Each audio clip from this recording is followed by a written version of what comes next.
estructura, su sistema económico de la palabra, muchos teóricos que estuve leyendo para poder analizar que vamos a analizar. Eh, Son cuentos que parece surgir la tragedia o lo fantástico desde la nada misma, ¿no? O sea, es una escritura que está absolutamente, viene desde lo trivial, desde la cosa más lúdica o desde la cosa más normal y de pronto aparece el elemento trágico o aparece en algún sentido el elemento fantástico. Y a diferencia de tus autores, Camilla nombra algunas cosas, como en el caso de Desayuno Perfecto, que es el cuento, uno de los cuentitos que vamos a, de los cuentitos del gran cuento que vamos a trabajar, porque es una concentración de elementos donde en algún sentido después se despliega la tragedia, digamos, ¿no? En ese cuento, o en Partir, o en los nombres, o en algunos de los otros cuentos que trabajamos de acá.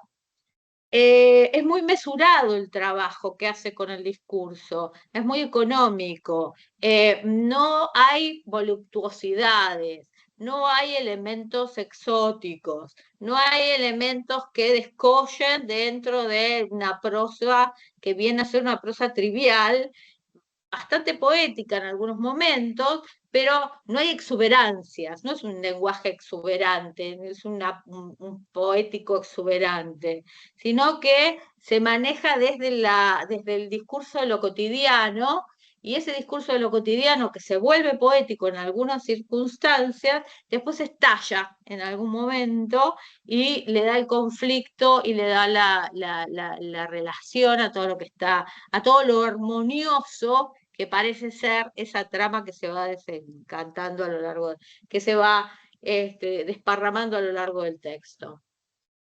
No sé si ustedes que leyeron, ustedes me van a contar un poco qué les pareció, qué les gustó, cuáles les gustaría que fuéramos trabajando o empezáramos a trabajar. Y después hacemos un análisis más pormenorizado de alguno de ellos para ver a ver qué es lo que nos es tan interesante la autora. Y digo interesante porque a los 40 años se pone a escribir de Alejandra Camilla, gana un concurso, la madre le dice por qué no va a un taller literario, y él ya va a un taller literario cerca de su casa, a 10 cuadras de su casa, de Inés Fernández Moreno, y Inés Fernández Moreno ve mucho talento y la manda al taller de Abelardo Castillo. Abelardo Castillo es uno de los más importantes escritores argentinos, y de allí empieza a pulir, es una forma de pulir su prosa. Hay una forma poética de pulir la prosa, que la vamos a ir viendo en los cuentos. A mí me gustaría que ustedes me dijeran de la lectura que ustedes hicieron, qué fue lo que les llamó la atención, qué les gustó, qué no les gustó, el de los cuentos que leyeron, de lo poco o mucho que pudieron leer, eh, y después vamos específicamente al análisis de algunos de ellos. Ha ganado todo esta mujer desde estos son los de cerca, los de lejos en otro lado. Ganó todos los premios, hasta tiene un premio Conex al 2024, y además tiene una trilogía, que es esta trilogía de la que estamos hablando, eh, de la poética austera se llama, el tipo de prosa que ella lleva a cabo. Y este libro, este texto, Los árboles caídos también son del bosque, que aparece en Eterna Cadencia en 2015, es parte de una trilogía. La del 2019, que es El sol mueve la sombra de las cosas quietas, y del 2025, La paciencia del agua sobre cada piedra. O sea que son títulos muy largos, que en algún sentido están en cada uno de los textos.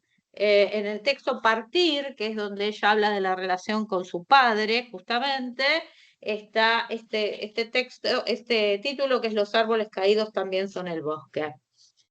Hay un detalle que a mí me gustaría resaltar, que venimos, de todo lo que venimos trabajando en el taller, de todas las autoras que venimos trabajando, trabajamos a María Negroni, que es El corazón del daño, trabajamos todo lo que tiene que ver con En Cometierra, o lo que trabajamos de Dolores Reyes, o lo que trabajamos de Elena Harwich, o lo que trabajamos de algunas otras escritoras.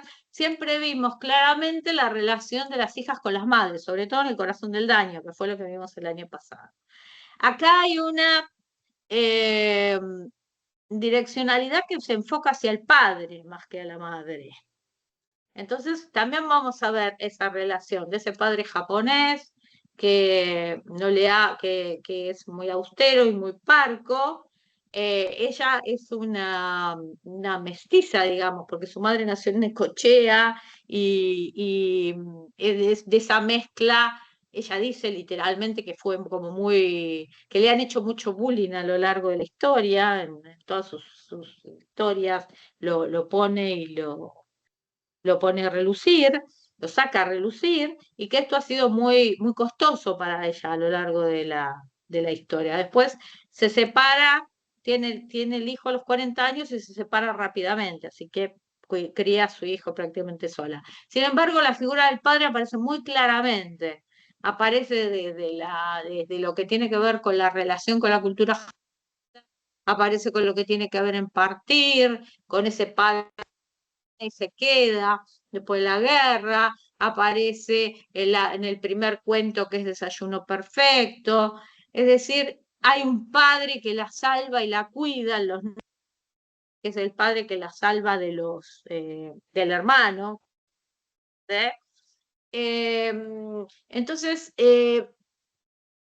me da como la impresión de que es muy distinto el tratamiento del padre y de la madre que hace Camilla en relación con las otras autoras que venimos, las otras autoras del boom, en Schweblin, en la relación con la madre, en el cuento que leímos de Siete casas vacías, que se llama eh, esto, no es nada de todo esto, nada de todo esto. Es decir, la relación con el padre tiene una función como muy especial, y esa función es tratar de ir detectando también a lo largo del cuento.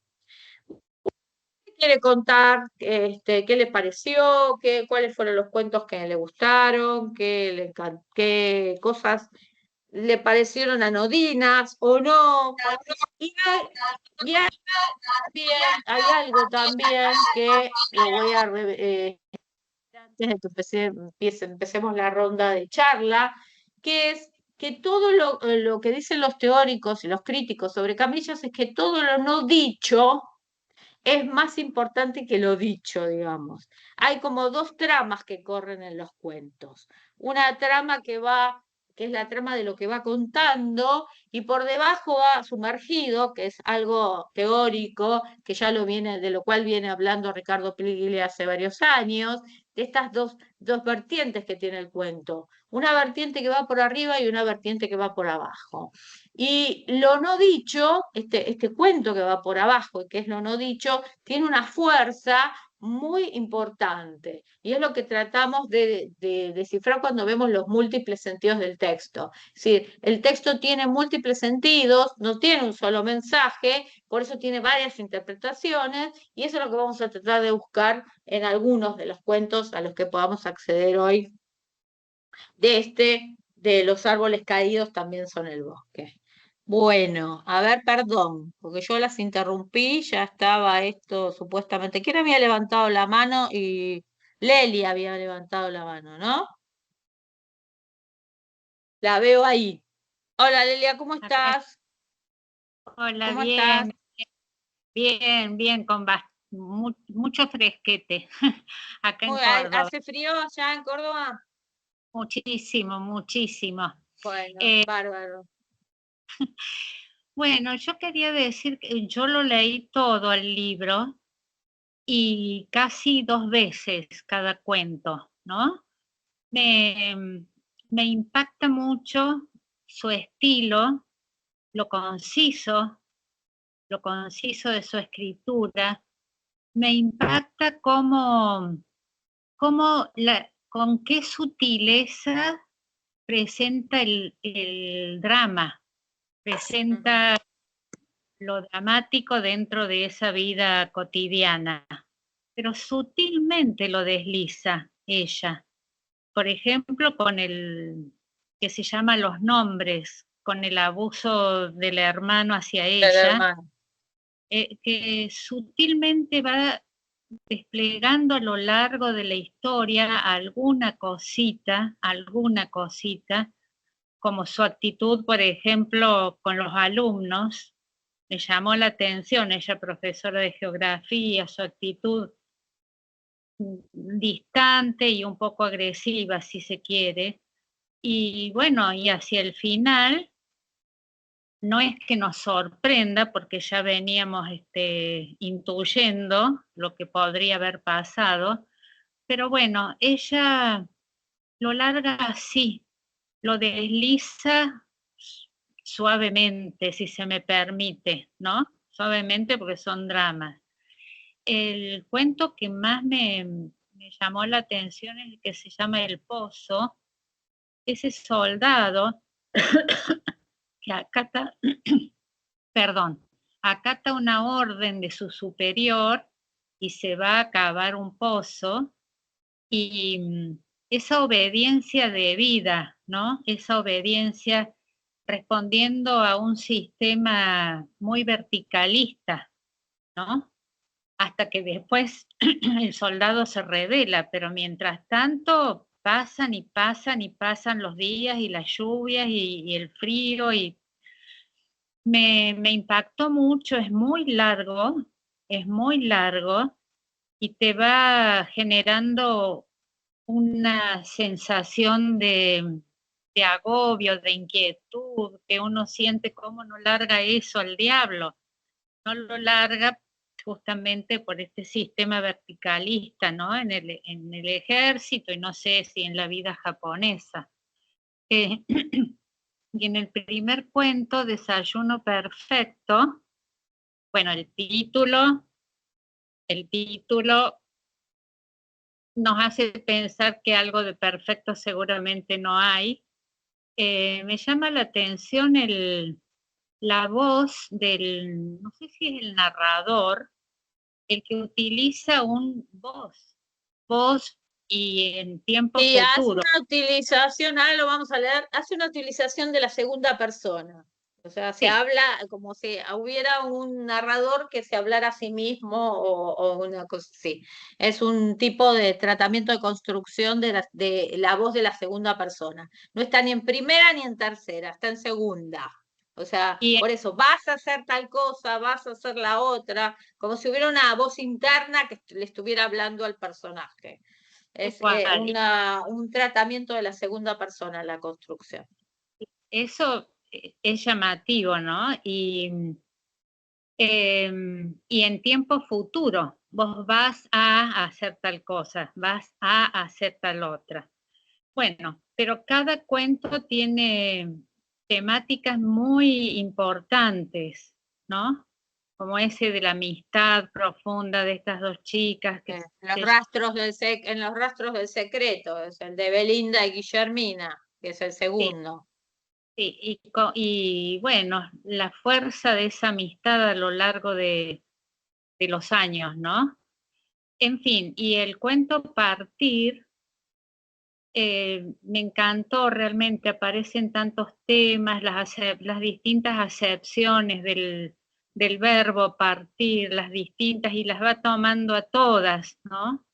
Y esa mezcla de culturas que ella siente en su propio ser, la cultura japonesa, la cultura nuestra argentina, en fin, muy, muy valioso me volvieron a resultar estos cuentos, y quería compartir eso. Gracias. No, de nada, Leila. Alguien, estoy viendo, Miriam, vos venís por primera vez, ¿alguien vino por primera vez? ¿No? Miriam, yo ya te había visto porque no me acordaba. Bueno, está bien, no, A ver, porque si no tenía que hacer toda la presentación y no la dije, nos fuimos a otra cosa y quedé en falta, digo, en algún punto. Bueno, bárbaro, perdona, entonces vamos para adelante. Lucía, no, ¿puedo decir algo? No puedo prender la cámara, por eso estoy así, no sé por qué. Mi nombre bien, es Ana Perelli, pero no sé, toco la cámara y no me la prende, así que bueno, voy a intentarlo. bueno, Lucía,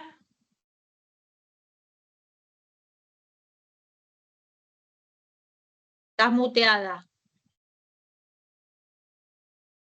estás muteada, no sé cómo decirle, así.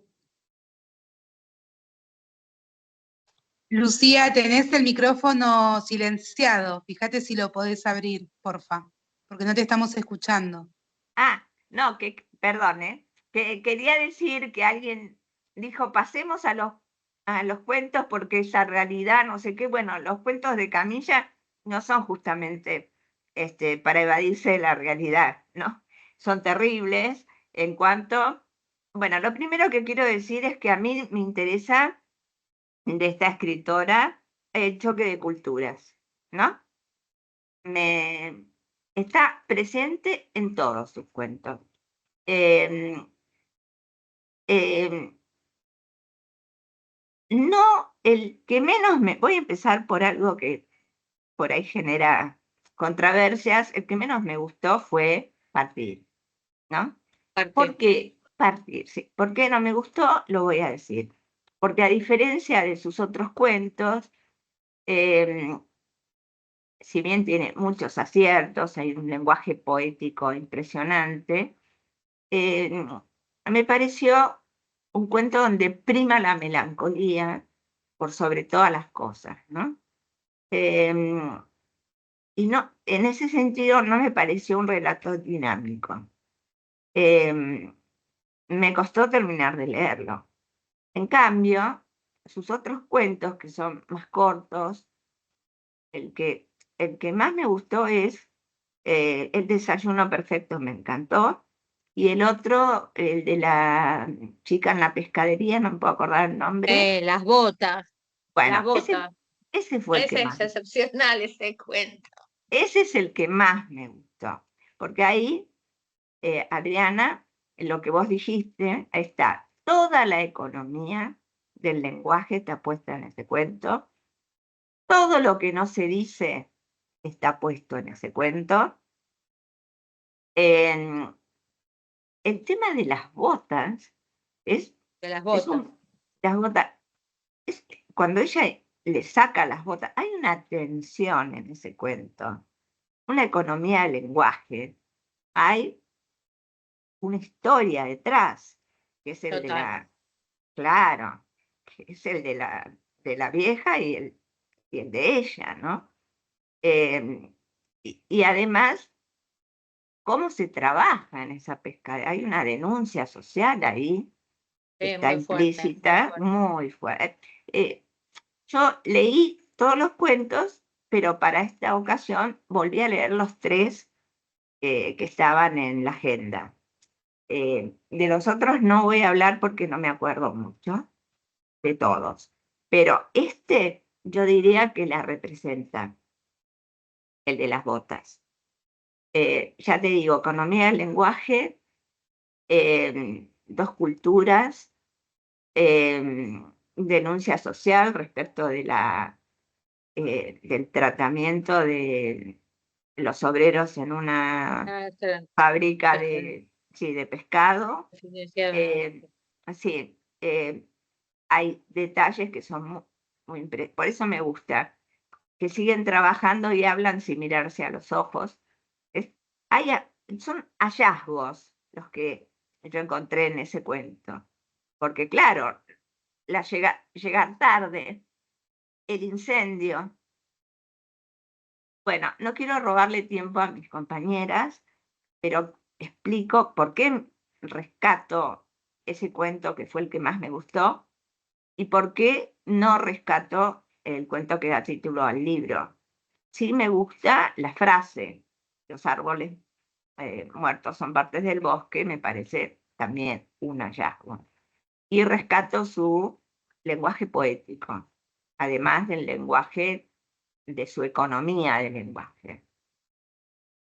Bueno, nada más.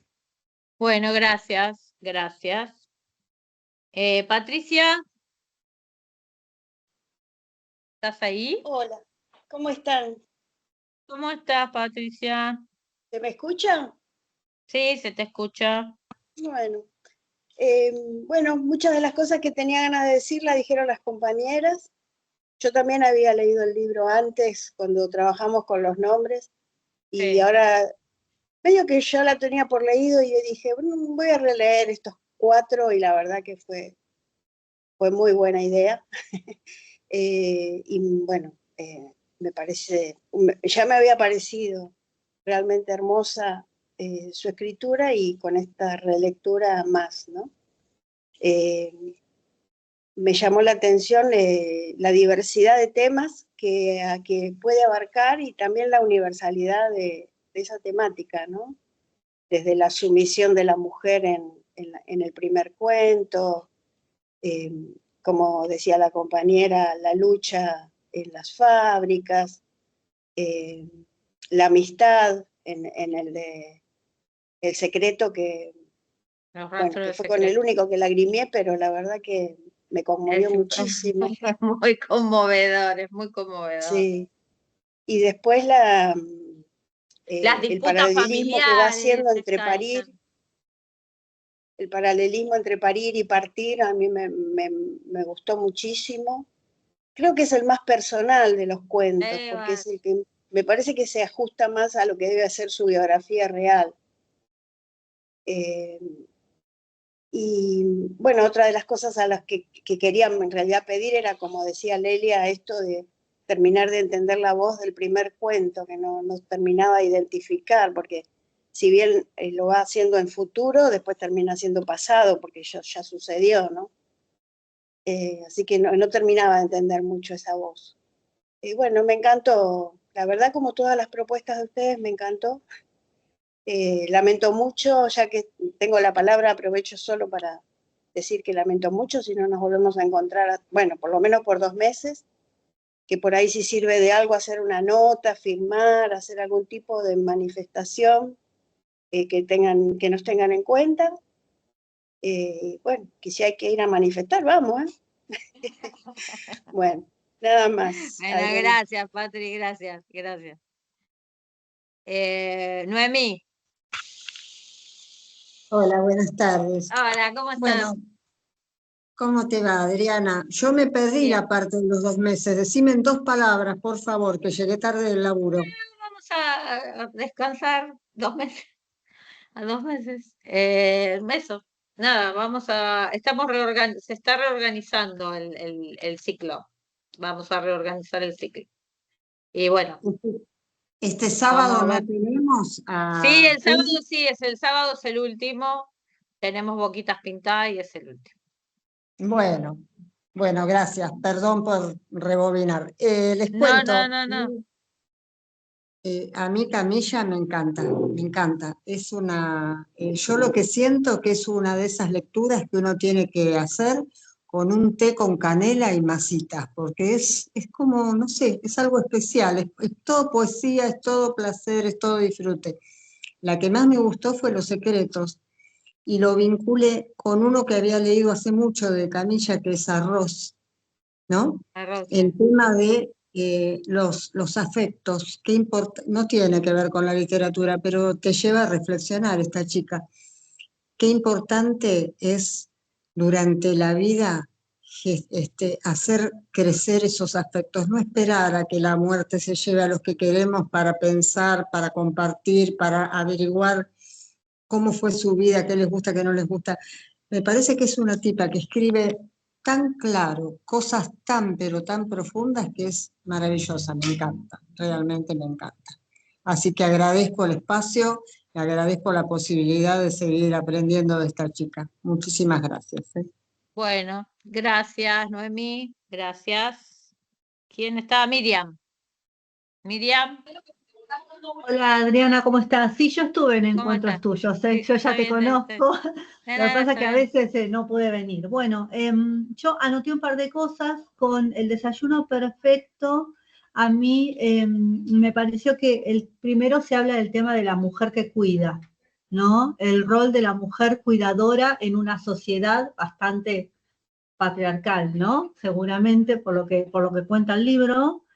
Y me parece que, aparte de esto, subyace el tema de la soledad de la mujer, que por imposición, ¿no?, está destinada a ese rol de cuidadora. Esa sensación me dio ese libro, y que, bueno, no sé si todos lo leyeron, pero no sé si puedo decir el final o lo que yo entendí. Es No, como que sí, ella sí. se termina suicidando porque, bueno, no fue la vida elegida, fue una vida impuesta, ¿no? Eso es lo que me pasó a mí con el desayuno perfecto. Con el secreto me gustó, me parece que resalta el tema de la amistad en la niñez, ¿no?, que tienen ellas dos. Después trata el desarraigo. Y por otro lado, a mí me llamó mucho la atención esa manera en que los hombres, los grandes, ¿no?, de Cáceres y el otro, como que se pelean y no sé si es como que se agarran a piñas, a los golpes, sin considerar las emociones ajenas. Ellos solucionan las cosas así sin considerar las emociones del resto de la gente, ¿no? Porque el hombre se golpea y así soluciona las cosas, pero no considera lo que le pasa al resto, que es este desarraigo que produce esta separación entre ellas también, ¿no? Eso pienso. De las botas, me parece que el tema es el trabajo precario, ¿no?, la necesidad de trabajo, y cuando le roba las injusticias que hay en la sociedad, y cuando le roba las botas a la abuela, en parte es porque, bueno, es una necesidad de supervivencia, Totalmente. ¿no? Es algo así. Y el pozo, a mí me pasó que me costó mucho, porque siempre que tratan cuando hay un ambiente de guerra, a mí me cuesta un montón, ya sea una película, sea lo que sea, ya es como que yo tengo un rechazo con ese tema. Entonces me costó mucho leer El Pozo, pero también pienso, como dijeron ustedes, el tema de la obediencia de vida, ¿no? Cueste lo que cueste. Eso. Gracias.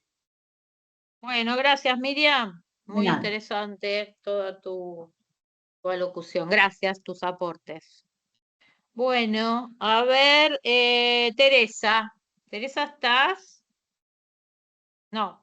Teresa, que no la veo. Hola, Ahí hola, está. Hola, Teresa, ¿cómo hola. estás? Sí, ¿Cómo estás? bien, bien. Bueno, muy sintético lo mío. Me encanta Camilla, me hace sufrir mucho. Todo lo que dijeron es exactamente así, el choque de culturas. Y comentarle algo que sentí, los pies en las botas chicas. Te juro que lo sentí.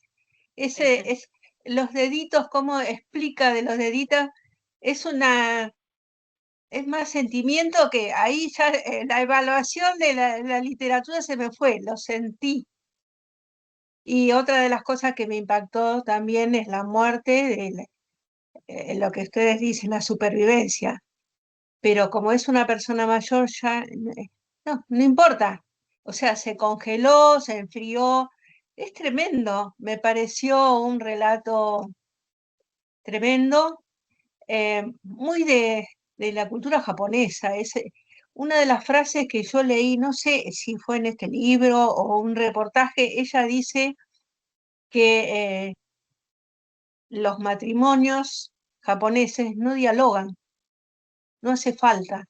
Me parece que esa es una síntesis tremenda porque no les hace falta comunicarse. O sea, para nosotros, que somos medio tano, medio gallego, medio criollos, yo no lo entiendo eso. Me cuesta, pero he leído mucho haiku, conozco una profe de haiku que nos habla de lo que es el sentimiento casi, digamos, para nosotros frío de la cultura japonesa. O sea, me pareció un bello libro, me cuesta mucho, lo siento mucho, El desayuno perfecto ya lo conocía y es una síntesis de una literatura riquísima, la verdad. Me gustó mucho, te agradezco, Adriana. Ay, los voy a extrañar, así que vuelvan pronto. Muchas gracias a todos. A Bueno, ustedes bárbaro.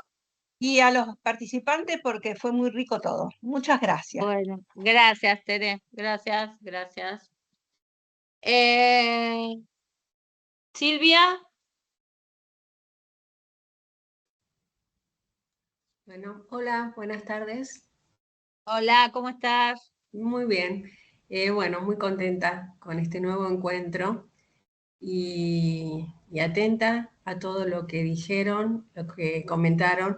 Yo no conocía a esta autora y la verdad que me sorprendió porque, bueno, tiene una manera de narrar muy precisa, muy oriental.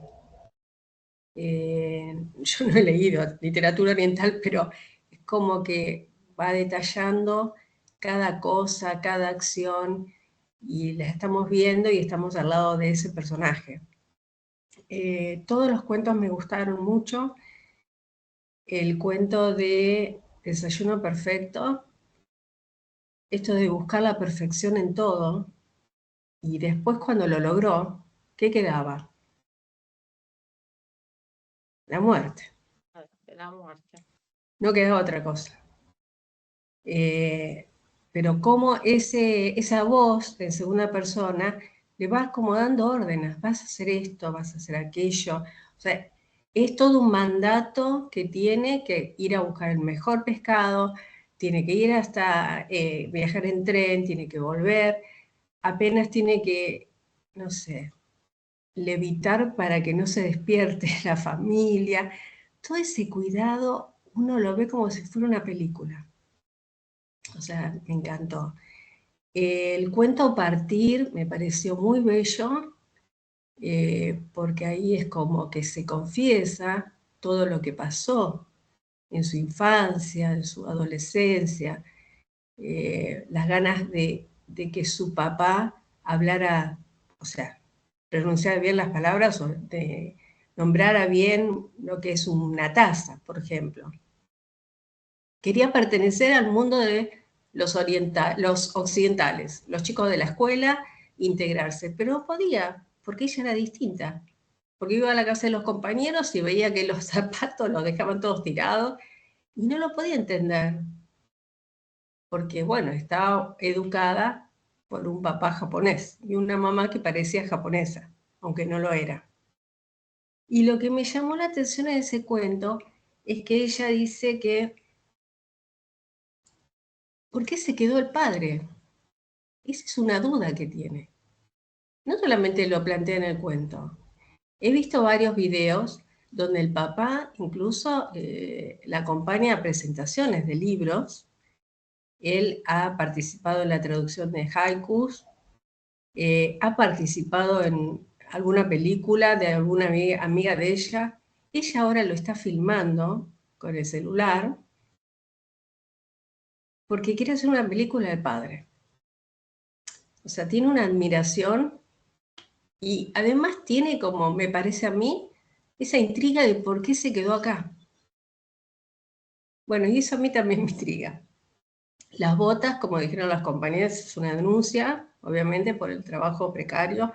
Y es verdad lo que decías, Adriana, que comienza sutilmente con una narración, una descripción de algo cotidiano, rutinario, y de pronto, bueno, nos deja con la palabra, con la boca abierta, con unos finales que decís, ay, ¿qué pasó acá? Se desata la tragedia, ¿no? Se desata la Totalmente. tragedia cuando uno menos la espera.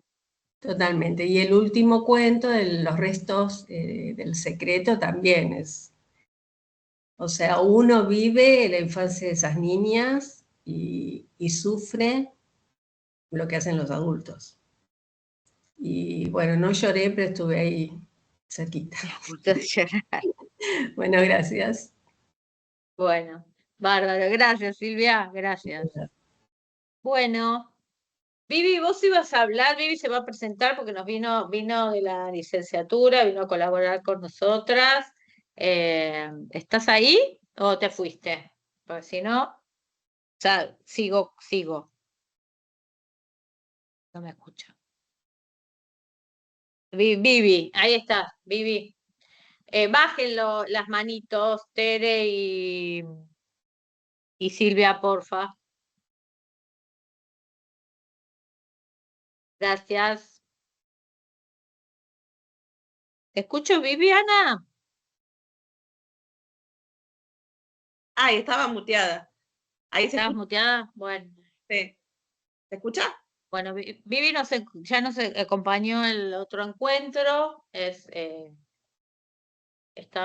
licenciada en letras de la UNLAB. Y bueno, pues presentate vos, no me hagas presentarte a mí. Dale.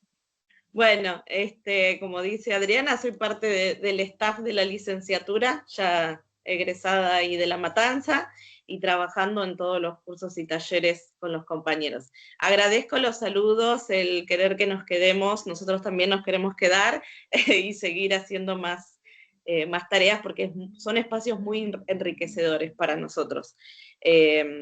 A pesar de las batallas que lidiamos y de los tiempos y de las complicaciones, es un espacio que resulta muy fortificante. Por estas cosas que se dan, por estos intercambios, por tanta animosidad, con tanta alegría, con tanta lectura, que me parece que es algo que nos llena.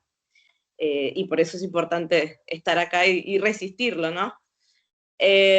Bueno, a mí me gusta la autora, es una autora que ya hace rato vengo leyendo y estudiando como estas nuevas voces que vienen surgiendo.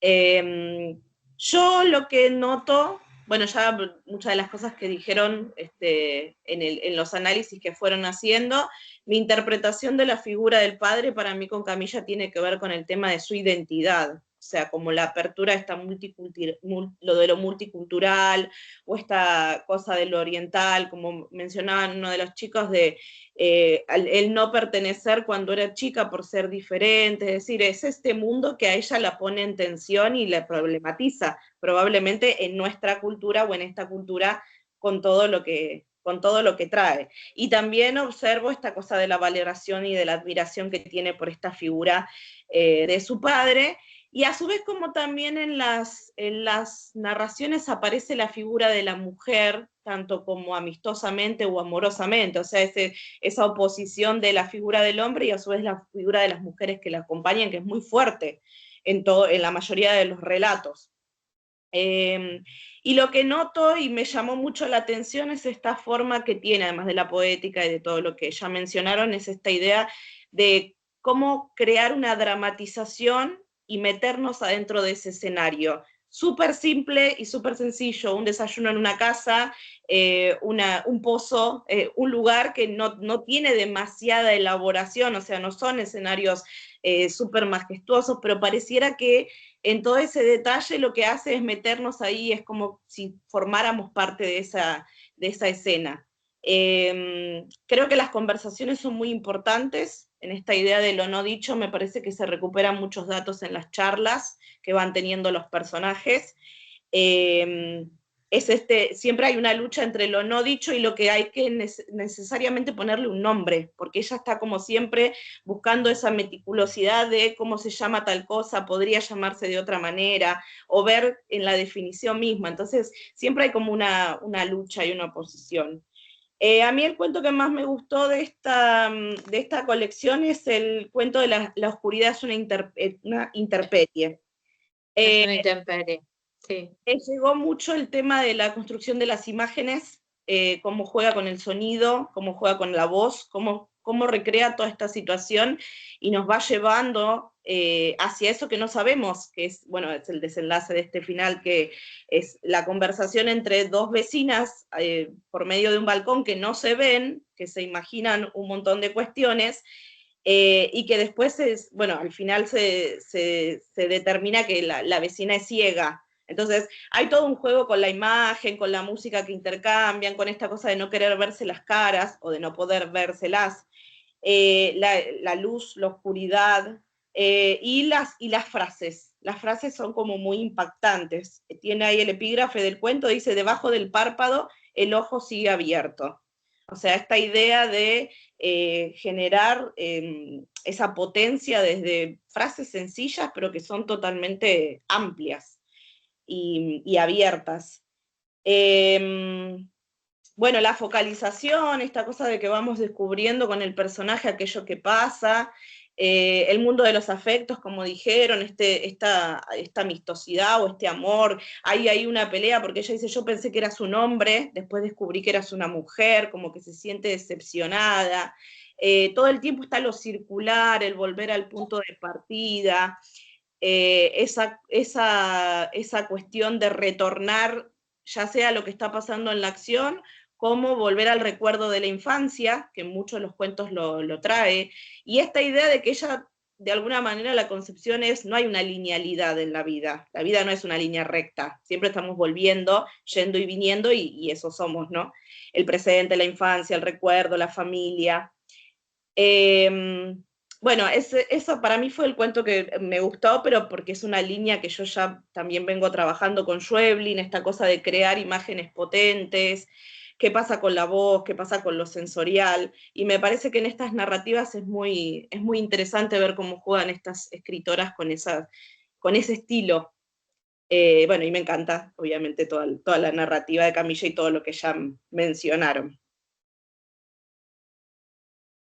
Bueno, gracias, Vivi, muy lindo todo. Yo pensaba algunas cuestiones a partir de lo que vos ibas diciendo, del tema de una frase que aparece en casi todos los reportajes y en todas las cuestiones, que es, lo que no tiene nombre también existe, que es todo lo contrario de lo que se viene trabajando en todas las teorías filosóficas, que es que lo que no tiene nombre no existe. Bueno, ella como que transmuta esa frase paradigmática, y esto aparece en los nombres también, ¿no?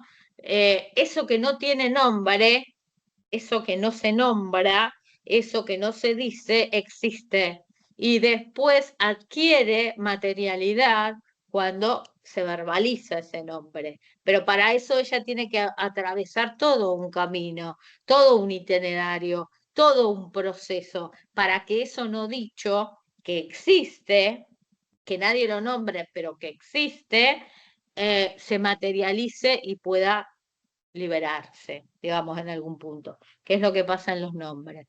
Ese es un tema filosófico que aparece en los textos, la cuestión de la nominalidad y la existencia de las cosas más allá del nombre. Si las cosas existen o no existen, más allá de si se dicen, si se nombran o no se nombran. Y ella da por supuesto que sí, que existen, como el abuso del hermano, que en algún momento lo dice también, ¿no? No lo deja pendiente, y cuando lo puede decir, es cuando ya aparece la liberación en algún punto. Cuando lo ve y le dice Mario, digamos, en los nombres, y lo llama y puede salir corriendo, es como que ya todo eso que nunca se había dicho, de todos eran, salvo la hermana que tenía un nombre, nadie tenía nombre allí en esos lugares, bueno, aparece esa posibilidad de la existencia. De la existencia material, digamos, del hecho trágico. En el bien está este tema del nombre que decide ponerse el padre. ¿Dónde decís en el cuento? Sí, sí. Mira, en los nombres. Sí, que está luchando todo el tiempo con este nombre y después al final termina eligiendo ese nombre inicial.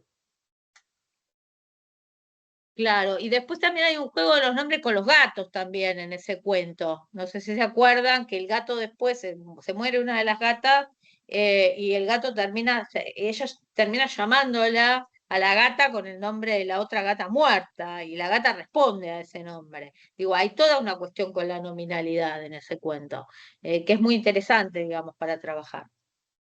En todas las entrevistas hay un cuento de ella que no está en este texto, que está en el último, que lo reeditó Eterna Cadencia. Habla sobre el tema, primero, de la discriminación sufrida durante chica, y dice que fue literal la discriminación, digamos.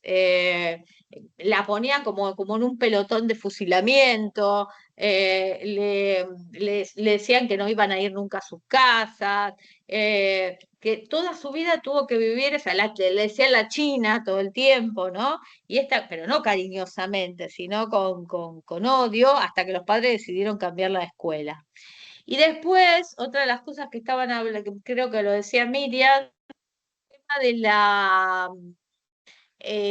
la madre y el padre, de una relación de los que nunca hablaban. Y de hecho también hay un cuento donde dice que los padres se separan en algún punto y no se hablan, pero se siguen como llevando y trayendo cosas a lo largo de la vida, sin necesidad de decirse una palabra. Esto es muy del oriental, como decía Teresa recién, y está todo el tiempo dando vueltas en todos los textos. No hay como necesidad, lo no dicho está siempre. No hay necesidad de la palabra, digamos, para mencionarlo en algún punto.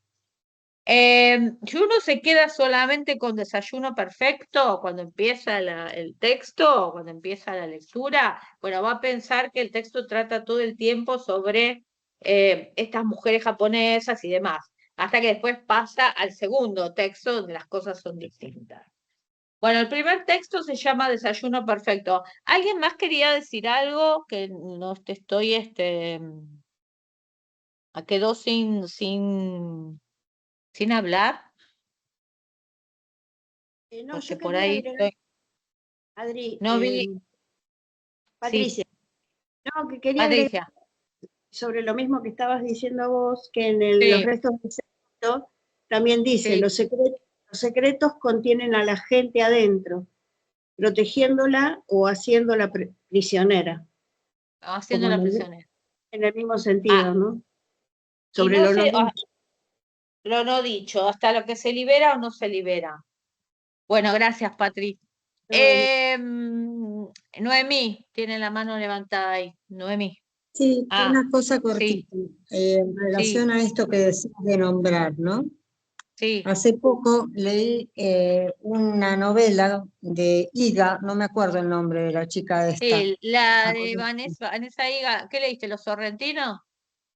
No, la otra donde ella cuenta lo que es Suecia, Estocolmo, se va a vivir ahí con una cultura totalmente diferente. Y ella cuenta va conociendo la ciudad y camina, qué sé yo, y se encuentra con una especie de homenaje a un tipo que era biólogo o zoólogo, no me acuerdo, bueno, de esa onda venía.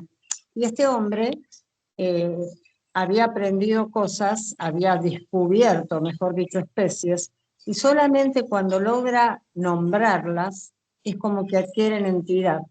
Es decir, el conocimiento requiere de que primero sean nombradas. Me acordé cuando vos mencionaste esto, Adriana.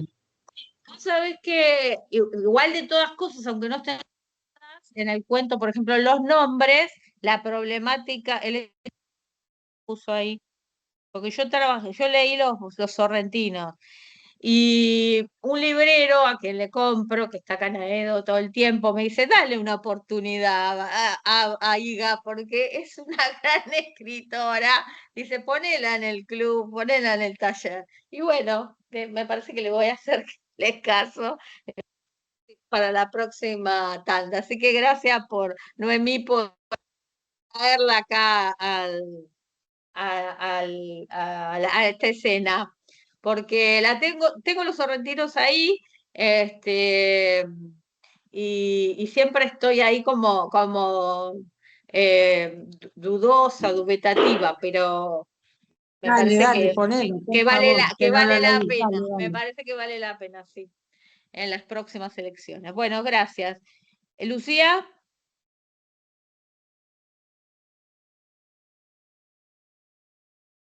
Estás muteada, Lucía. Ah, no, Lucía. lo que quería decir es que la singularidad de esta autora en cuanto a choque de culturas y algo que existe en la Argentina, que es el racismo, ¿verdad? La singularidad es que ella tiene los ojos achinados, Sí, claro. ¿no? Pero lo que quiero decir es que es universal su relato, porque se aplica, sí, más allá de su singularidad de ojos achinados, a todos los inmigrantes que han venido a este país, tano de mierda, gallego de mierda, judío de mierda. Yo creo que ella pone de manifiesto el racismo en todos sus cuentos, absolutamente en todos. Yo no quiero ponerme como ejemplo, yo soy hija de italianos. Soy la primera argentina de padre y madre. Mi hermano también es italiano. Y a nosotros, yo nací en un barrio muy humilde, nos decían tanos de mierda.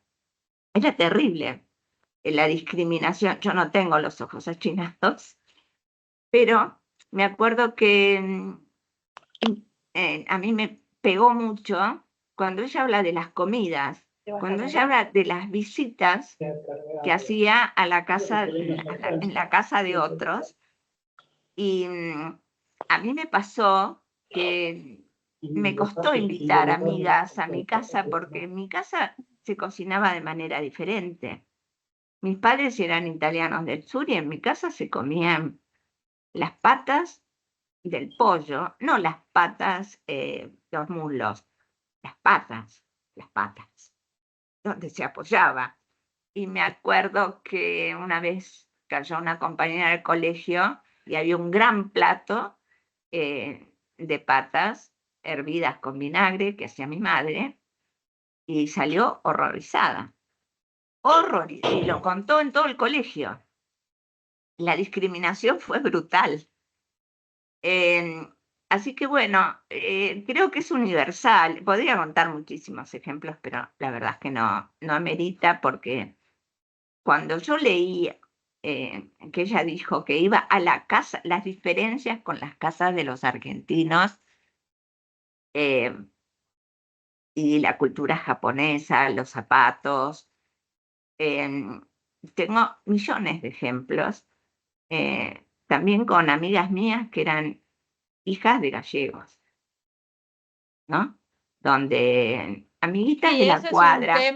Es un Mira, tema que no se puede negar. No se puede negar, somos racistas y también, ojo, En estos textos aparece muy claramente, ¿no? muy La cuestión. Y ella claramente. todo el tiempo lo dice en entrevistas, Sí, lo pone en sus cuentos. Además ella es una mestiza, es una mezcla. Y entonces exacto. es como más, es más visible ese estado de discriminación que se da. Claro, pero además, Bueno, porque acá en la Argentina, agrego una sola cosita más, también se discriminó a los cabecitas negras no, sí, claro, claro. y a los descendientes de los pueblos originarios. O sea, es un país racista por excelencia. Sí, absolutamente. Y ella lo que tenía era la marca en la cara. Esto lo quiero destacar, porque esto es lo que me parece, ¿no? Porque uno la marca de ser diferente, si la tenés en la cara, es una lucha constante en otra sociedad, que no sea la japonesa, digamos, ¿no? En este caso. Por eso te digo que la marca en la cara no lo dice, es algo que no dice, pero habla de los ojos achinados. De los ojos achinados. Para Bueno, mí es gracias. importantísimo Sí, no, la sí, marca. no, y lo dice, no, y decía en la China, lo dicen todos los reportajes, lo Claro. cuenta literalmente en uno de los cuentos de otro libro, Sí, lo cuenta, sí. lo habla todo el tiempo. Pero es la Bueno, marca en la gracias. cara lo que quiero dejar como frase de toda su literatura. Gracias, Lucía. Ale.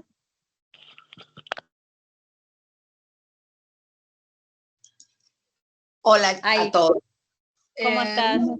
¿Cómo les va? Yo quería decir, o tal vez preguntar, en el cuento Los Nombres, también es ella la que se nombra por primera vez al final, ¿no? Una vez que lo nombra al hermano Mario, ella le dice, Una vez que lo puede nombrar al hermano, lógico, claro. se nombra a ella, claro, porque se dice soy Nati. Y yo digo, ¿será que no se habrá nombrado antes? Pero no, creo que se nombró al final. Por las dudas lo consulto y lo digo, bueno.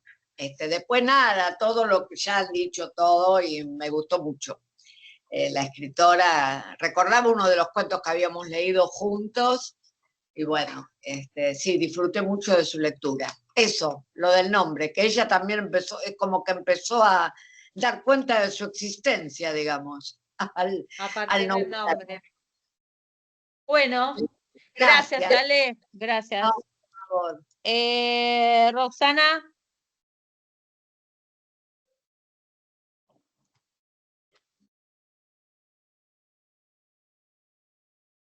¿Te veo, Ro? Sí, te escucho, estás muteada. No, decía que un aporte ahí. mínimo porque la mayor parte de las cosas ya las dijeron, que a mí me gustó mucho la autora. En principio, lo que, como para seguir con la idea esta de la marginalidad y la discriminación, esta cuestión de la doble ascendencia, digamos, es ya muy común en nuestra literatura, ya con la gauchesca, ¿no? Está presente, ¿no? Y esta imposibilidad a veces de poder sentirse identificado con uno o con otro y discriminado desde ambos lugares, ¿no? Y no poder tener una identificación con una cultura con la otra. Me recordó eso porque, bueno, cuando daba este tema siempre hablaba de estas cuestiones, ¿no? De estar señalado permanentemente, ser marginal, porque al fin y al cabo uno no tiene cabida en ninguna de las dos ascendencias. Y en cuanto a mí, si bien no es muy común, en cuanto al primer cuento, no es muy común la segunda persona, pero a mí siempre me gustó mucho los pocos textos que he leído en segunda persona.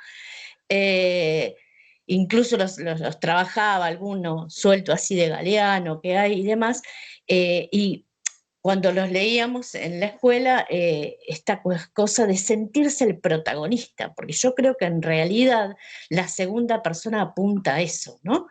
Uno me habla a mí y yo soy el protagonista de la historia. Entonces, bueno, me vaya este cuento tan terrible como El desayuno perfecto, me va llevando a ese final y soy yo la que pongo esa cabeza ahí adentro, ¿no? Así que a mí me produjo eso, como esa sensación de que estaba siendo como llevada a ese sitio. No, nada más. Todo lo demás lo dijeron chicas muy... Esto es súper interesante esto de cómo el cambio de voz, no es lo mismo narrar en primera que narrar en tercera que narrar en segunda, digo, porque tiene efectos de sentido absolutamente distintos. Acá hay una voz imperativa que te va, digamos, va llevando al personaje y parece que te estuviera llevando, es lo que vos decís, ¿no? Como si vos te estuvieras llevando al lector. Me habla a mí. Es el que termina metiendo la cabeza adentro de la cocina, de la estufa de la cocina.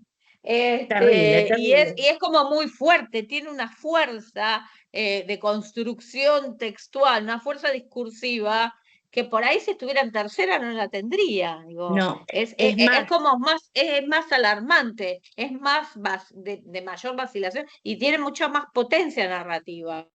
Ni hablar cuando lo lees en voz alta. Eso. Leer los textos en segunda en voz alta es terrible. Pues hablemos.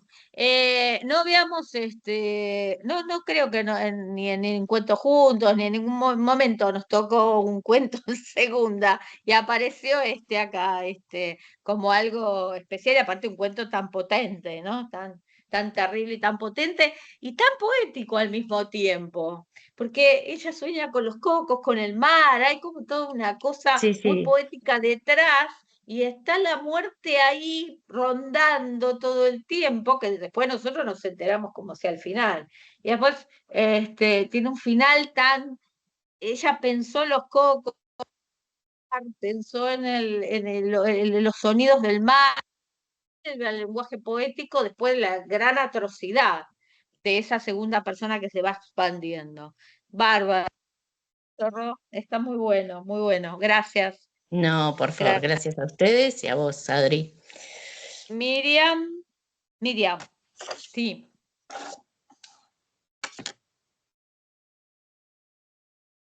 Estás mutada, estás mutada. Ahora Ahí sí. da, ahora sí. Cuando leí el cuento del secreto, la amistad entre las chicas, cuando de grandes una de ellas recibe una carta de la hija y se entera que la madre había muerto, a mí me pasa siempre, pero me vino el tema de lo efímero de la vida. Como que sentí que pasó toda una vida en donde dos personas fueron separadas y quizás siempre pensando una en la otra y de golpe una no está más, ¿no? Eso me pasó con ese cuento. Y es terrible, sí, y es terrible. Es terrible, no logra conformarse, ¿no? Claro, sí. Y además por todo lo que viene generándose, ahí también, cómo el cuento va avanzando desde lo discursivo, desde lo narrativo, ¿no? Viene como el disfrute de esa relación, las dos amigas que juegan, que descubren, que van descubriendo el mundo, la maternidad, todo a partir de la relación entre ellas, y una pelea familiar que la trabaja mucho Selva Almada, el ladrilleros, esto en el campo, de los tipos que se pelean, de las cuestiones de la familia, de las familias enemistadas, que terminan haciendo una tragedia griega de cuestiones que a lo mejor no lo son, que me robaron Estábamos analizando una crónica, se llama Dinamita, el otro día estábamos analizando una crónica de un femicidio, de dos familias que se odiaban en un pueblo en Catamarca y que termina, como la pareja termina formándose y la madre la tira para que no se meta con ese muchacho, el muchacho termina matándolos a todos, digamos, en algún sentido. Entonces, cómo a partir de ese odio de familias, que es shakespeariano, digamos, ¿no? Porque salimos de Romeo y Julieta en adelante, después cómo se viene dando en pueblos, sobre todo los pueblos, digo, ¿no? Hay como una cosa así instalada del odio entre familias o del chisme, del rumor, del secreto, que lo vamos a ver en Boquitas, así expandido y con en todo su esplendor, digamos, ¿no? Porque es el mundo del pueblo y el mundo de la hipocresía de lo pueblerino en algún sentido. Eso es lo que Puig construye su infancia en esos lugares, por lo cual tuvo muchos problemas también cuando construyó ese texto, por la misma gente de Villegas, que fue donde él nació. Bueno, Patri, ¿vos habías levantado la mano? ¿Quedó tu mano ahí o querías decir algo? No, algo chiquito. No, porque en el cuento del secreto, también como la misma situación, que es la pelea entre las familias, afecta diferente a la que tiene cierta contención económica y de familia con respecto a Guille, que ya desde chiquita se la veía muy flacucha, que se le muere la madre, que va a ser la madre de los hermanos, que va a terminar muriendo de Chagas finalmente. O sea, toda una complejidad social que era más que seguro que fuera la primera que terminara por ahí muerta. Y también como la muerte, ¿no? Está en casi todos los cuentos de Camilla, tomado con mucha altura, con mucha sutileza, no sé si sutileza, pero... Sí, la sutileza es una palabra que usa mucho, ella la usa mucho en las entrevistas, se usa mucho en el material teórico para trabajar el discurso sutil de la autora, ¿no? Es la sutileza está en tragedia en algún parte. Nada más, bueno, ¿quién me quedó sin hablar? Que quiera, no vamos a presionar a nadie acá, que quiera hable, que no. Bueno, sigo entonces. Quería leer, porque me decía Ro algo muy interesante, que es qué fue la fuerza que tiene la segunda persona. Y como no habíamos leído ningún cuento en segunda, no habíamos trabajado ningún cuento en segunda, a ver eso de que en Patagonia para insultar a otro se lo dice mapuche.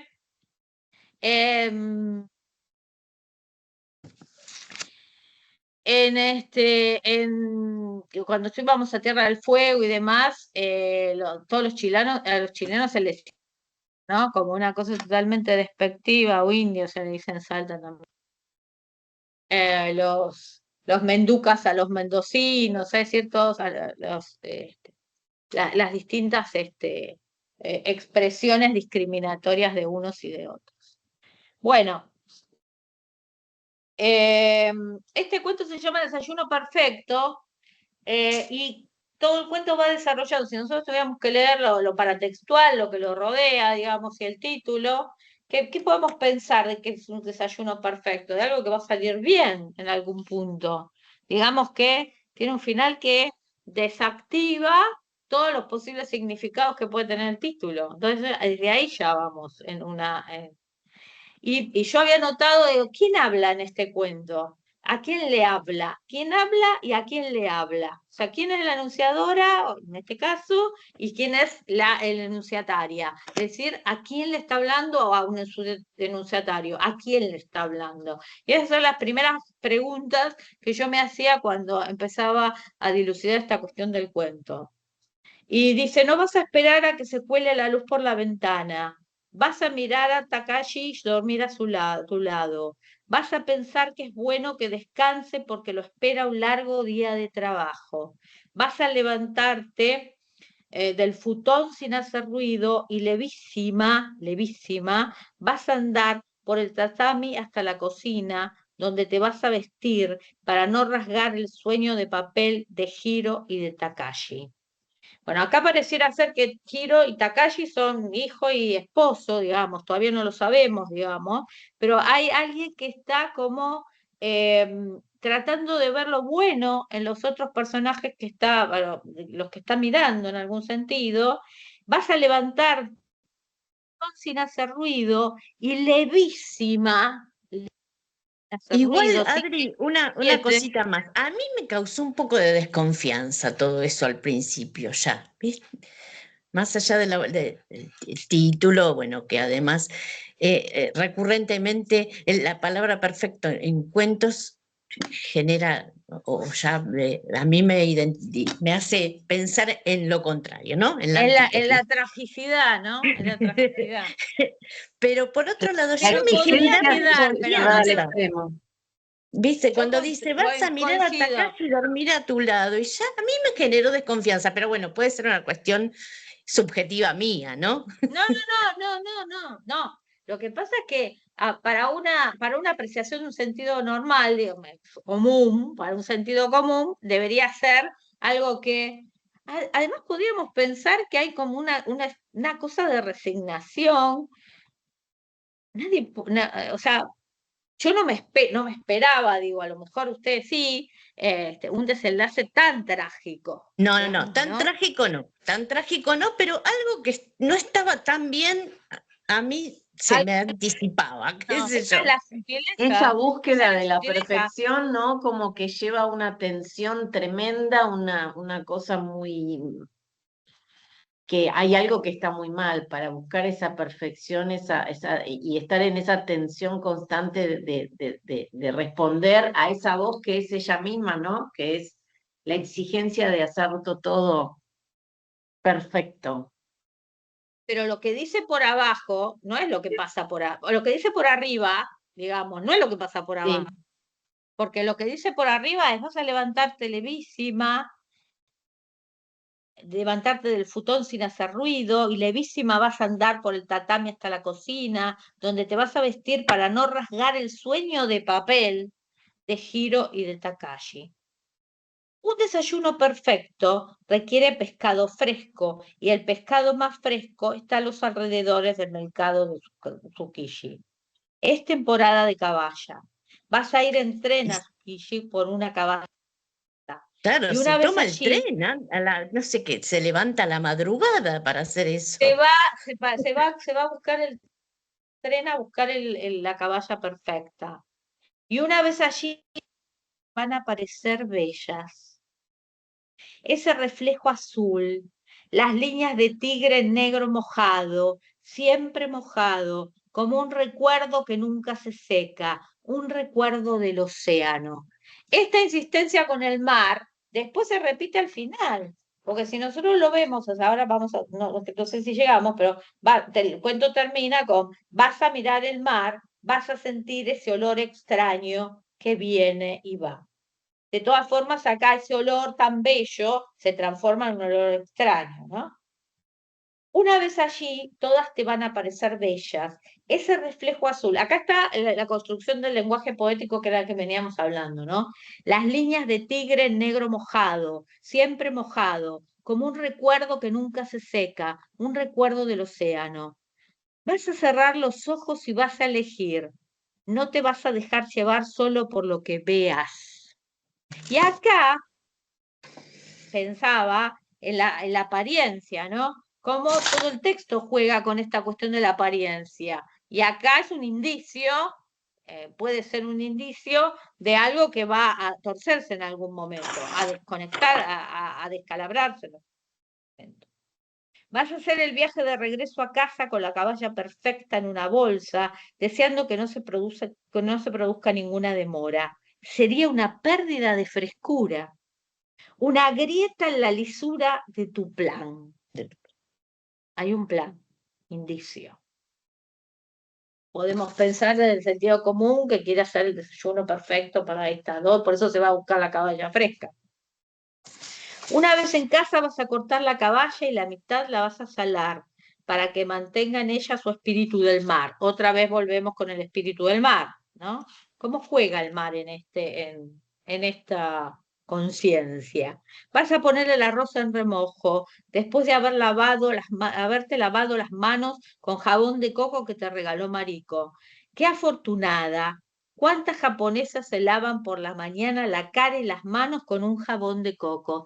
Y ahí hay como un reproche, ¿no? Porque es como decir, ella se lava con jabón de coco. ¿Cuántas se pueden lavar con jabón de coco?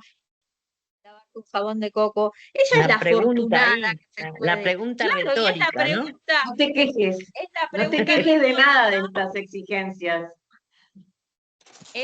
Pero al mismo tiempo es como decir, bueno, yo me puedo lavar con jabón de coco, ¿no? Está como mostrando, digo, en algún punto que ella se siente afortunada, aunque no lo, digamos, en algún punto no lo está diciendo.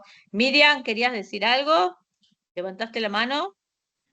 Sí, es como que a mí yo un paralelismo con esto, cuando dicen, bueno, la verdad es que está con este hombre que es como es, pero ella está bien económicamente, la mantiene, entonces cumple con ciertos mandatos que hay que cumplir, ¿no? Ahí me dio esa sensación a mí. Bueno, pero ella es la que se puede lavar con jamón con coco, se tiene que bancar al marido y al resto, ¿no? Porque hay muchas que no.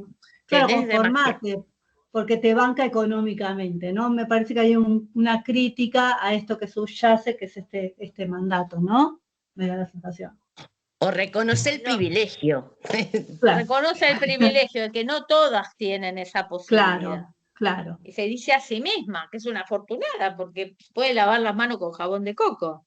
Nené en Boquitas Pintadas va a decir, mi marido no me hace faltar nada, ¿no? Nada. Como que atiende a los chicos, no me hace faltar nada, aunque después se sienta una desgraciada por vivir con ese hombre, por tener esos hijos y por no quererlo, por haberse querido casar con Juan Carlos y no haber conocido el amor de su vida, ¿no? En esa vida chata y dura. Y bueno, es un poco esto, pero en otro contexto.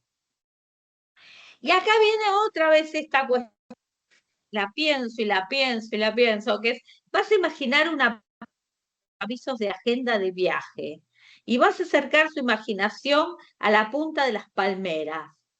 Vas a ver los cocos. ¿Cuál será la simbología acá de los cocos todo el tiempo dando vueltas, digo, en esta en este delirio, digamos, que después termina con la muerte.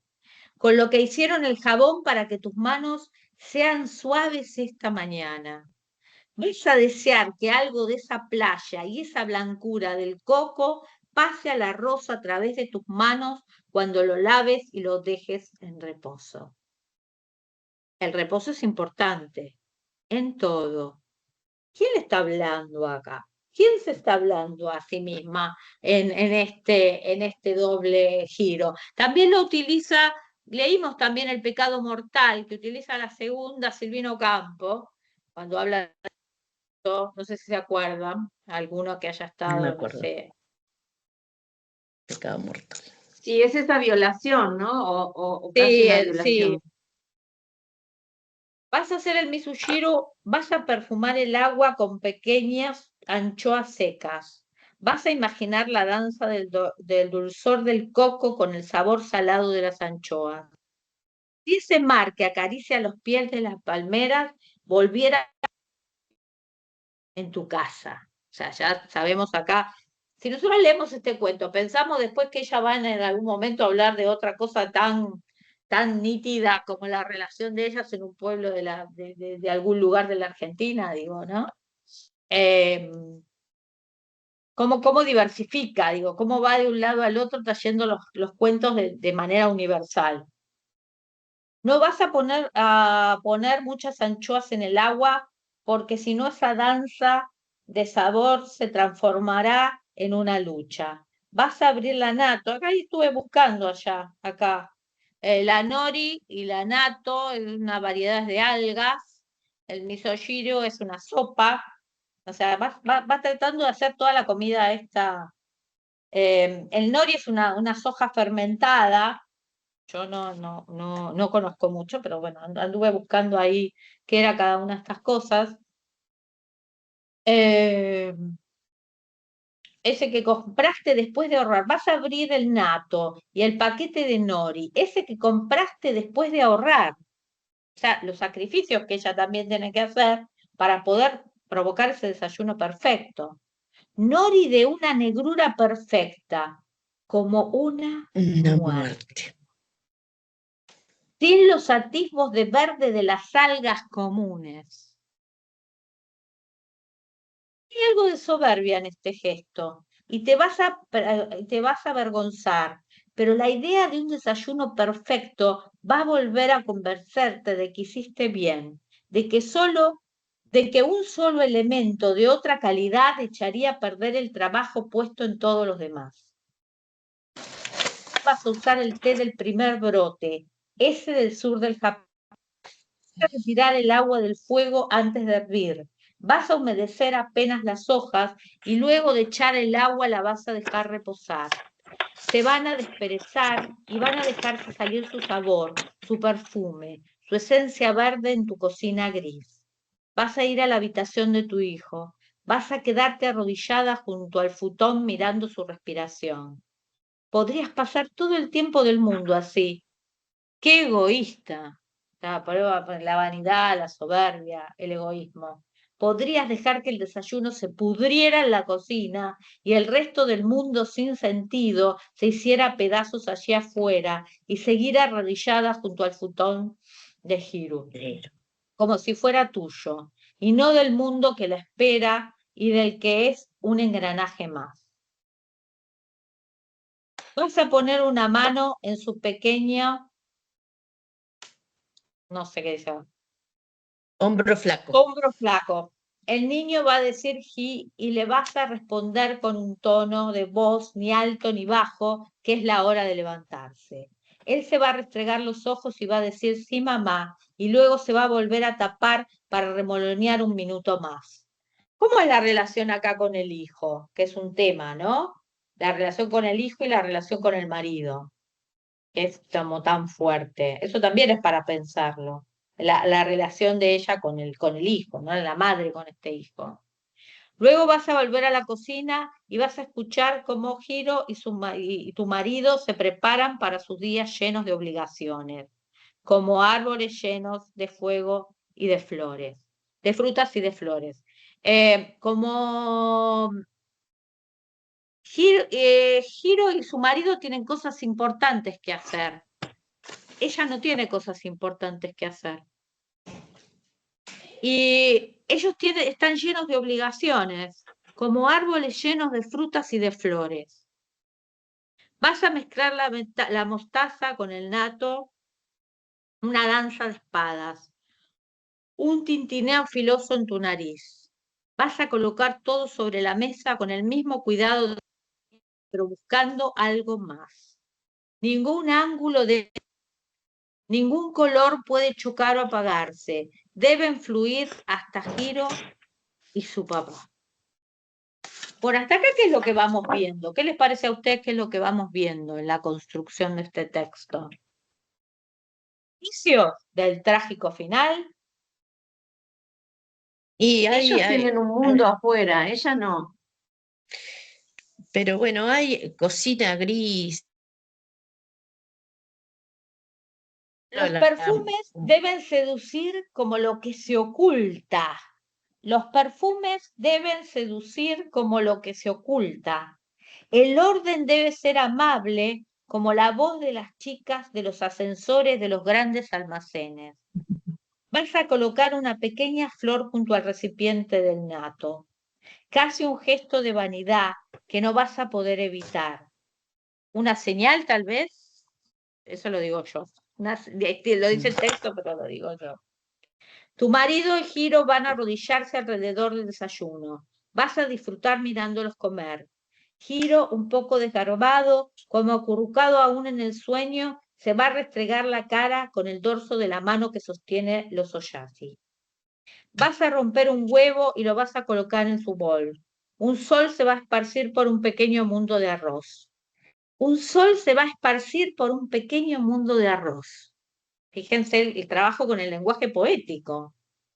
Vas a ver a Hiro terminar de despertarse al masticar y vas a percibir que se dé cuenta de que ese es tu desayuno perfecto. Tu marido va a comer hasta el último grano de arroz, lo último del nato, la última fibra de la caballa y vas a sentir mientras lo hace.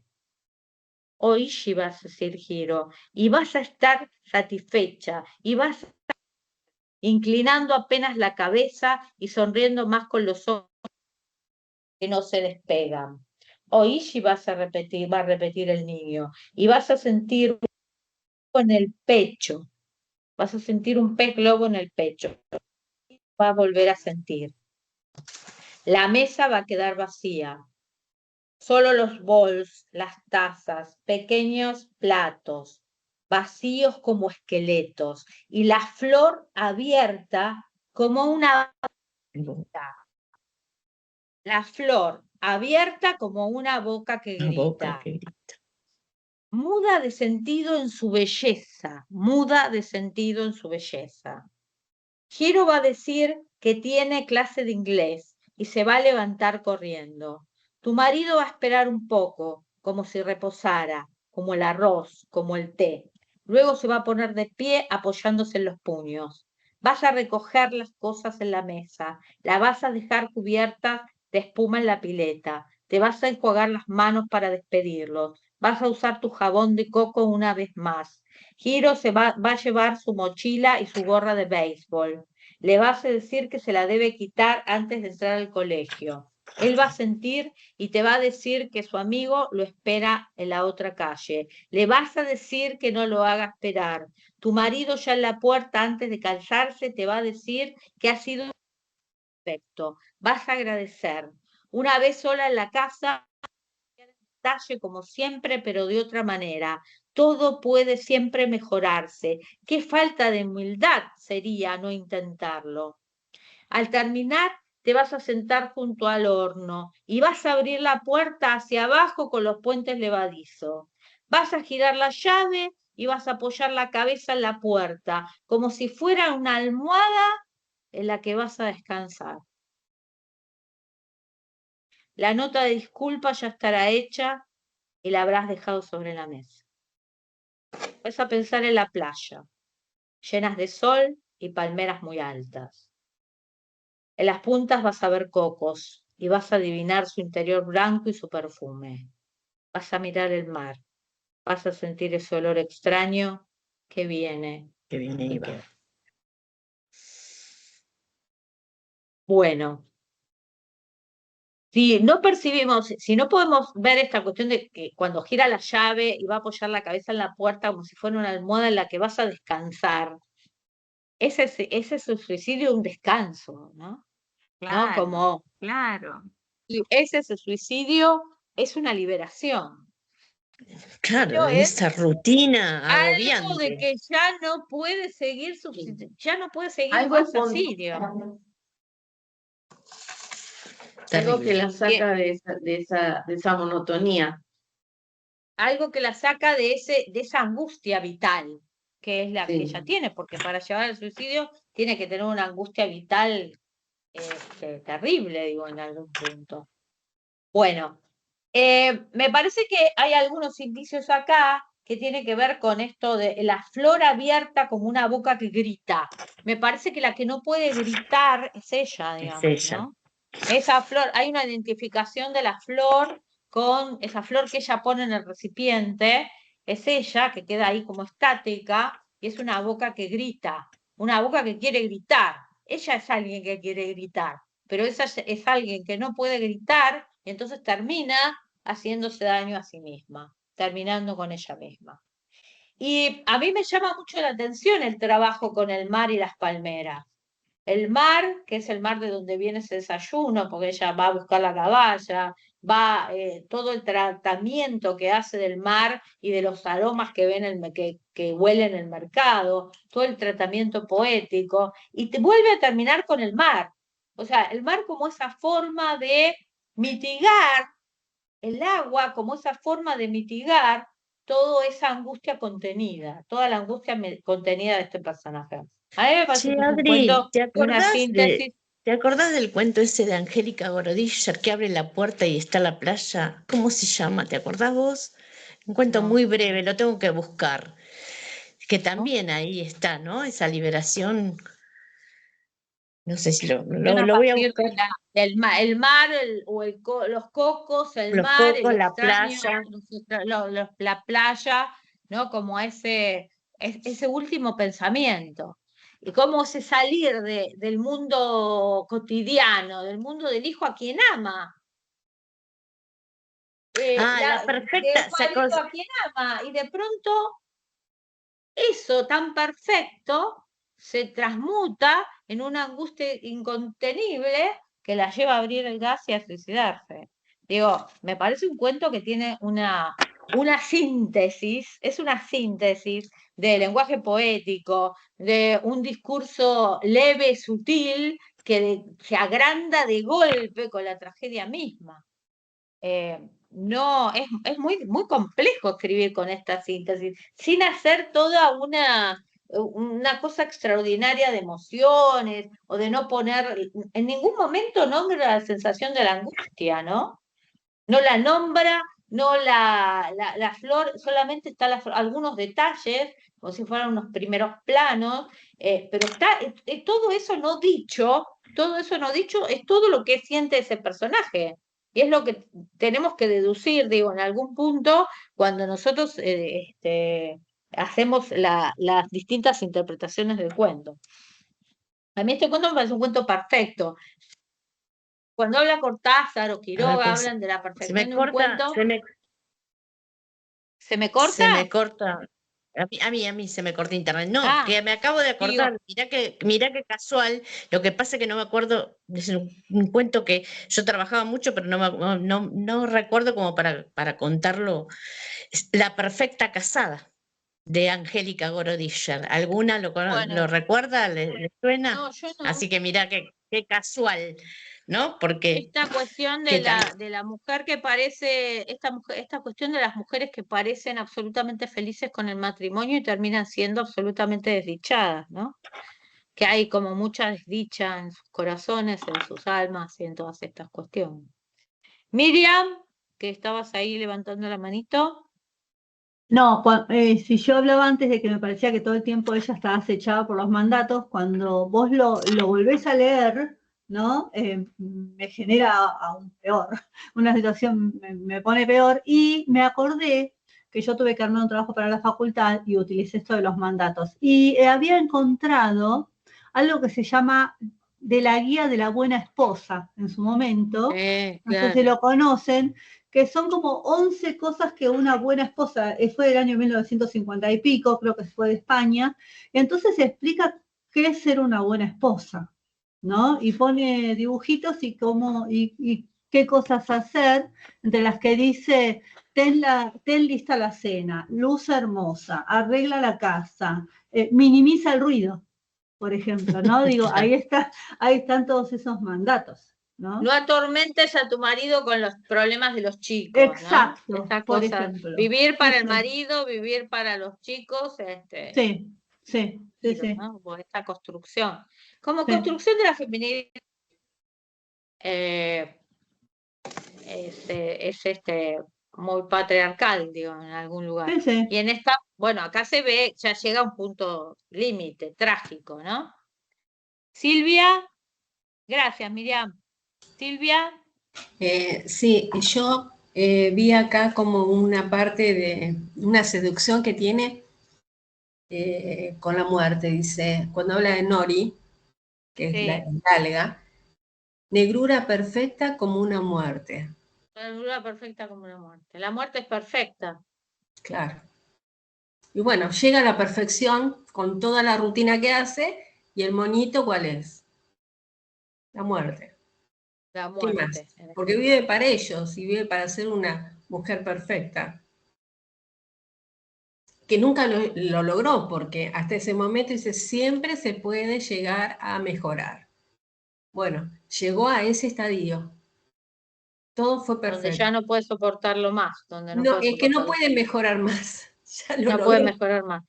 Como la segunda persona, lo decía Rosy recién, nos va llevando discursivamente a que ¿quiénes son los que van a van a hacer el desayuno perfecto? ¿Quiénes son los que se van a sentar en la mesa con Gil y con el marido? ¿Quiénes son los que van a poner la flor?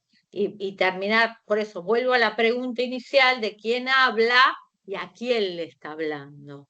Pero para el lector por ahí no demasiado avesado, es un recurso no usual, pero es un recurso que tiene una potencia discursiva, digamos, que va llevando al lector a ir buscando o a quedarse fascinado con el discurso y después a vivir la vacilación de ese desenlace así tan trágico y tan terrible. Así que por eso me parece que es la síntesis perfecta. Hay un efecto, hay una causa, hay unos personajes. El cuento es eso, diría Cortázar. Es cómo vamos hacia la resolución de un conflicto que se va desarrollando a lo largo del cuento, un efecto, un sentido y una resolución. A diferencia de la novela, que es un mundo donde nos encontramos con una cantidad de personajes, una cantidad de elementos, una cantidad de conflictos, una cantidad de interacciones, de voces polifónicas y demás. Bueno, podría pensar que nos podemos quedar acá con este cuento y después, raramente, cuando uno sigue en la lectura, aparecen los restos del secreto, que es la relación esta de las chicas, en el segundo cuento, donde cuento absolutamente distinto a este que nos... ¿Distinto o no? ¿Qué dicen ustedes? Es distinto porque trabaja el tema de la amistad entre dos chicas que en algún momento no sabemos de qué está, digamos, cómo es esa relación esto de lo que las une es la separación, digo, en algún punto, a Guillermina y a Belinda, el tema del pueblo, el tema de las disputas familiares, el tema de las cuestiones estas que están relacionadas con, en algún punto, cómo construir una vida con alguien, cómo escaparse para irse a estar con esa persona y después tener que separarse por las disputas familiares y aparecer como mucho tiempo después y pensar que esa persona ya no está, que era lo que decía Miriam recién, ¿no? Ese es también un cuento que está trabajando con los afectos y que está trabajando con el tema de las separaciones. Y el secreto es el nombre de la casa, que ella sabe, una casa, un refugio que ellas habían construido. Y es simbólico también, y es una metáfora. Es la metáfora, el secreto es la metáfora de lo no dicho también en este cuento. Es la metáfora de esa relación que es censurada, discriminada y omitida. Esa relación que tienen que en un momento dicen, tenés que sacarle los zapatos, sacarle al hermano, le dice, ¿no? Que le saque los zapatos, que no la deje andar para que ella pueda llegar a ver a la amiga. Y ella, sin embargo, va a ver a la amiga y construyen con eso todo un mundo. Y después vuelve en Arroz, que es el tercero de los cuentos que tiene este texto, está volviendo al tema del padre, de la cuestión del arroz y la cuestión esta de limpiar el arroz, y la relación con el padre. Esa relación con el padre es una relación que vuelve a aparecer en Partir, que es este cuento que ya aparece casi al final, en un texto que en realidad me parece que es el texto más testimonial, por eso no parece un texto, quizás parezca más una crónica o algo que le pasa a ella en algún sentido. Bueno, por eso por ahí no acá en el atrapa grupo como una construcción discursiva que tenga una narración o un conflicto para resolver. Pareciera ser que es algo que está narrando a ella que le pasó en su vida. Vamos, es como un texto testimonial o biográfico. Entonces tiene otras connotaciones distintas a las que tienen los demás. Y para cerrar, me voy a quedar con algo de lo que no hablamos en ningún momento, que es un texto que son fragmentos de una conversación. ¿Lo leyó alguien? No. Vamos a cerrar con este. De una señora que tiene una empleada doméstica. Y vuelve a aparecer el tema del conflicto laboral. Y me hace acordar una película que se llama Cama Afuera con Norma Leandro y los que no la leyeron se los recomiendo porque es un cuento precioso. Creo que por ahí no lo puse en la lista porque, bueno, no sé, me habré olvidado o no sé. Se los recomiendo porque son diálogos, todos fragmentos de diálogos entre la señora y la mucama que vive en esa casa, en la casa.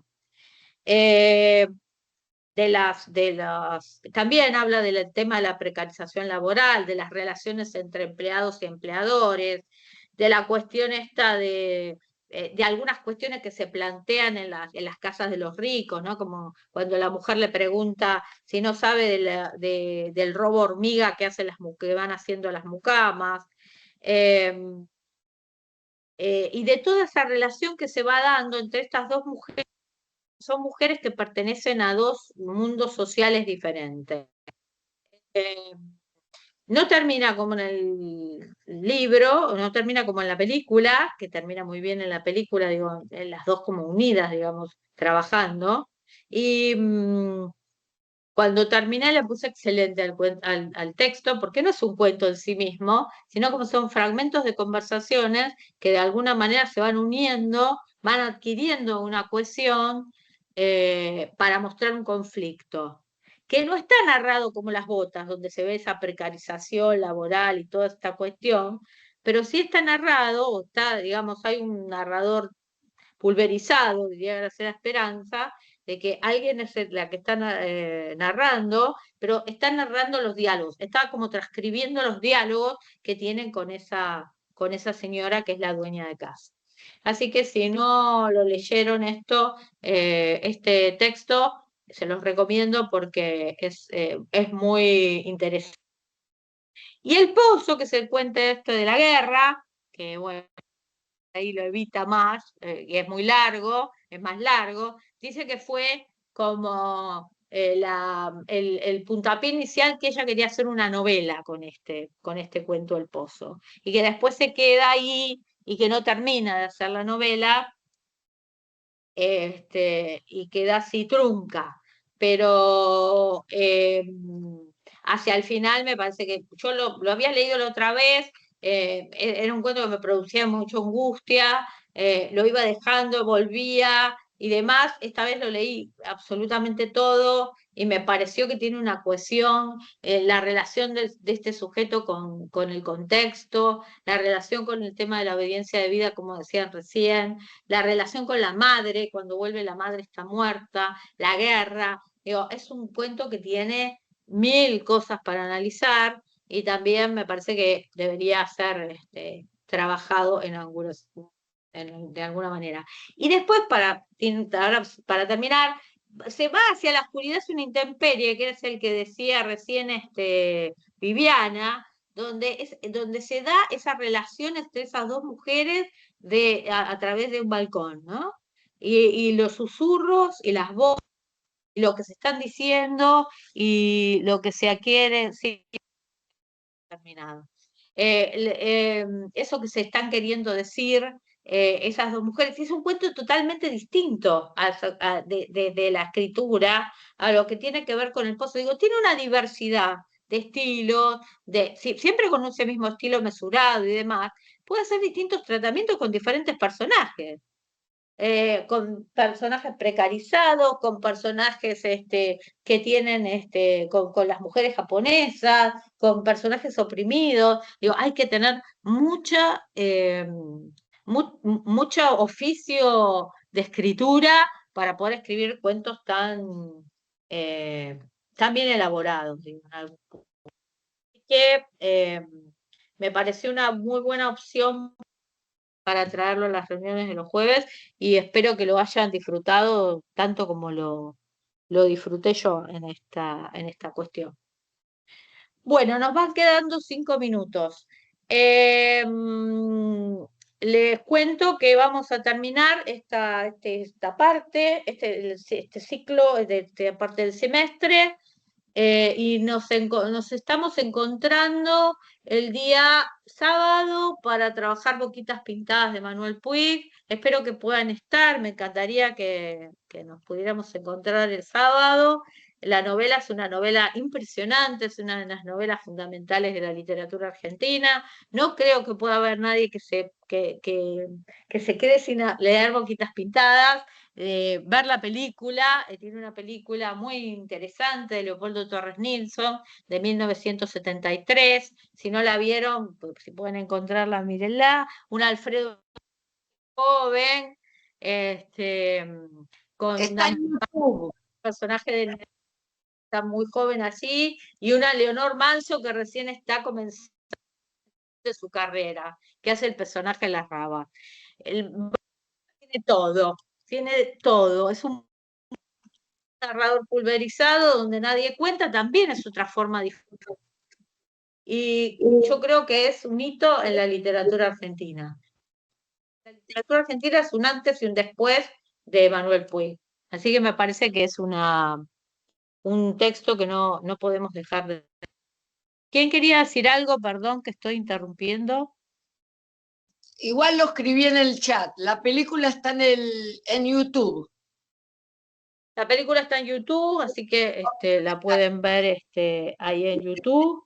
Bueno, algo más que haya quedado y que quieran decir sobre el texto de hoy, sobre el próximo encuentro, sobre si la están leyendo, Boquitas. ¿Lo están viendo? ¿Lo están leyendo? Sí, sí, sí, sí. ¿Están avanzadas o...? Sí, no, está bien, releyendo, porque yo lo había leído hace, qué sé yo, como 30 años atrás y realmente la segunda lectura tiene una particularidad que no tiene la primera y más en la edad que uno leyó la primera vez y lo que lo lee por la segunda vez. Sí. Sí, me pasó lo mismo, me pasó igual. Sí, sí, ahora. sí. Y además porque es un cuento, una novela que pertenece se llama a la literatura popular, digamos, para decirlo de alguna manera, y es de muy difícil lectura, porque hay que ir como haciendo un engranaje de todas las escenas, de las entregas, entonces eso tiene un mérito. Sí. Y nos volvemos a reencontrar y el engranaje se pone a funcionar. Nos estaría quedando después, para después, El beso de la mujer, que también es una novela muy impresionante, que fue llevada al teatro, que fue hecha comedia musical, digamos, que tuvo mucho trabajo de Puig. Y bueno, vamos a ver un poco de la biografía y vamos a trabajar con él. Así que, gente, bueno, las espero el sábado a las que puedan venir. Les mando un beso grande y Gracias. Por ahí. Muchas gracias. Bueno, así que les mando un beso a todas y gracias por haber compartido este momento con Gracias. Gracias. Muy bueno, y acá muy bueno, estamos. muy bueno. Chao. Beso. Hasta Nos pronto. estamos viendo. Hasta luego. Chao, Adri. Chau, chau. Chau. Chao.